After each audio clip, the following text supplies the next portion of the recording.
अस्सलाम वालेकुम वरहमतुल्लाहि वबरकातुहू। दोस्तों, जैसे ही मुहर्रम का महीना शुरू होता है तो हर तरफ के लोग खुशी से ताज़िया बनाते हैं। तो कैसा ताज़िया बनाना जायज़ है और कैसा ताज़िया बनाना हराम है, नाजायज़ है, उसकी क्या शराइत है, आप मुतमईन होकर समझ जाएंगे। चूँकि इस वीडियो में 3 वीडियो क्लिप आप लोगों को मैं सुनाऊंगा जो कि बड़े बड़े उलमा किराम में शुमार किए जाते हैं, और इन तीनों में एक उलमा किराम ऐसे हैं जो अपने ज़माने में पूरे हिंदुस्तान में नहीं बल्कि ऑल दुनिया में सबसे बड़े आलिमों में शुमार किए जाते थे। उन बड़े उलमा किराम की वीडियो क्लिप आप लोगों को सुनाऊंगा।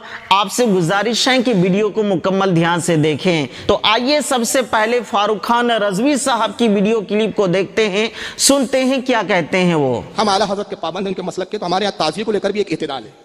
मैं वाज़ेह कर दूं तो ये बात रिकॉर्ड हो रही है। आला हज़रत ने एक रिसाला लिखा जिसका नाम है रिसाला ताज़ियादारी, और उसमें आला हज़रत ने फरमाया कि हमारे नजदीक इतनी हद तक ताज़िया जायज़ है, इतनी हद तक। और एक और किताब लिखी आला हज़रत ने जिसका नाम है बदरुल अनवार फी आदाबिल आसार, ये हिंदी में भी मैंने तर्जुमा की थी एक जमाने में। बदरुल अनवार फी आदाबिल आसार में भी आला हज़रत बयान फरमाते हैं कि हमारे नजदीक इतनी हद तक ताज़िया जायज़ है कि हू बहू इमाम हुसैन के रोजे की तरह हो, जैसे इमाम हुसैन का रोजा, और उसको घर में महफूज जगह रखें, ऐसे ही जैसे कि टुकड़े रखे जाते हैं, काबा का टुकड़ा, काबी की तस्वीर, मदीने की तस्वीर, बुजुर्गान दीन के गुंबदों की तस्वीर, तो उसी हद में उसी हैसियत से वो जायज़ है कि उसको इस नियत से रखे कि उसको भाई देखे तो इमाम हुसैन की याद आए, इमाम हुसैन का तस्करा करे, इमाम हुसैन का तसव्वुर आए, तो जायज़ है। दोस्तों, सुने कि नहीं ताजिया बनाना कैसा है।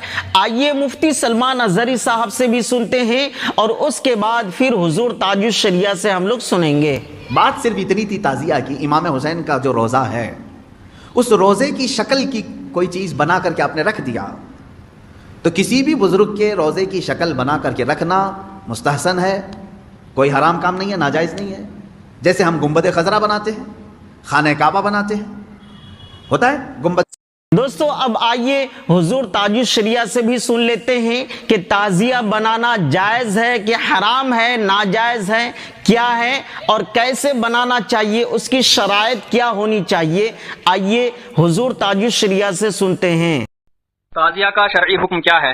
एक मुकर्रिर साहब का बयान है कि ताज़िया आज सुन्नियों की अलामत है और जिस अमल से बदमज़हबों को तकलीफ होती हो ऐसा काम करना चाहिए। और उन्होंने ये भी कहा कि हुजूर मुफ्ती आज़म और मौलाना हशमत अली खान बम्बई में कहीं चांदी या सोने के ताज़िया की ज़ियारत को जाते थे, रहनुमाई फरमाएं। अलबत्ता अगर सही सही करबलाए मुअल्ला का नक्शा,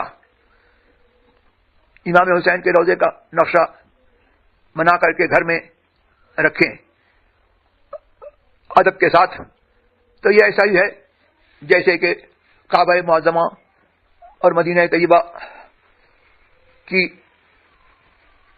तस्वीरें लोग अपने घर में आबिदा करते हैं, इसमें हर्ज नहीं। और हुजूर मुफ्ती आज़म और दीगर बुजुर्ग जिस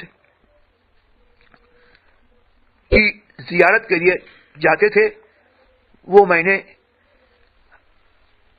बम्बई में गुगारी मोहल्ले में उस ताज़िये को देखा है।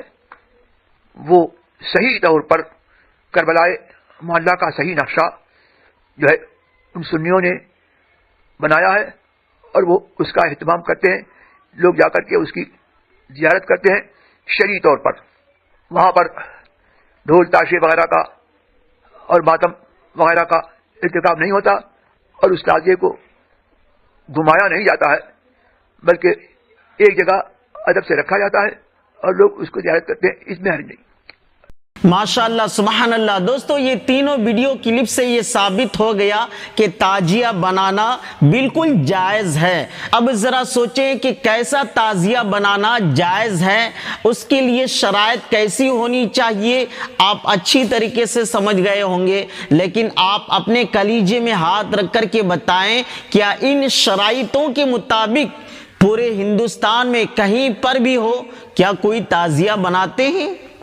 मुझे तो नहीं लग रहा है कि इस तरीके से कोई ताजिया आज के डेट में बनाते होंगे। अब तक तो मैं जो देख रहा हूं वो यही देख रहा हूं कि कोई लाल किले के तरह बनाते हैं, कोई कुतुब मीनार के जैसा ताजिया बनाते हैं, कोई ताजमहल के जैसा ताजिया बनाते हैं, इसी तरीके से बनाते हैं और फिर बनाने के बाद वो सारा काम किया जाता है जो कि शरीयत में हराम है। तो ऐसा ताजिया बनाने से क्या फायदा है। लेकिन एक पॉइंट की बात मैं आप लोगों को कहना यह चाहता हूं कि जो उलमाए किराम ताजिया बनाने को जायज करार दे रहे हैं वो लोग भी सिर्फ जायज ही करार दे रहे हैं, ना ही वो फर्ज है, ना ही वाजिब है, ना ही सुन्नत है, कुछ भी नहीं, सिर्फ जायज करार दे रहे हैं। तो दोस्तों सोचिए वो काम छोड़ करके जो ऐसे उलमाए किराम हैं कि जो गरीब हैं उनकी हम अगर मदद करेंगे, मुसलमानों की मदद करेंगे, तो सोचिए अपने मुसलमान भाइयों की मदद करना तो ये फर्ज है। सोचिए एक जायज से ज्यादा बढ़कर फर्ज अदा करना होगा कि जायज अदा करना होगा। तो इससे आप सोच सकते हैं, अंदाजा लगा सकते हैं कि हमें क्या करना चाहिए और क्या नहीं करना चाहिए। मुझे समझाने में अगर कमी बेशी हुई हो तो आप जरूर मेरी इस्लाह करें। अगर ये वीडियो क्लिप आपको अच्छी लगी हो तो जरूर हमारे चैनल को सब्सक्राइब कीजिए। मिलते हैं फिर एक और वीडियो के साथ, जब तक के लिए खुदा हाफिज। अस्सलामु अलैकुम व रहमतुल्लाहि व बरकातुहू।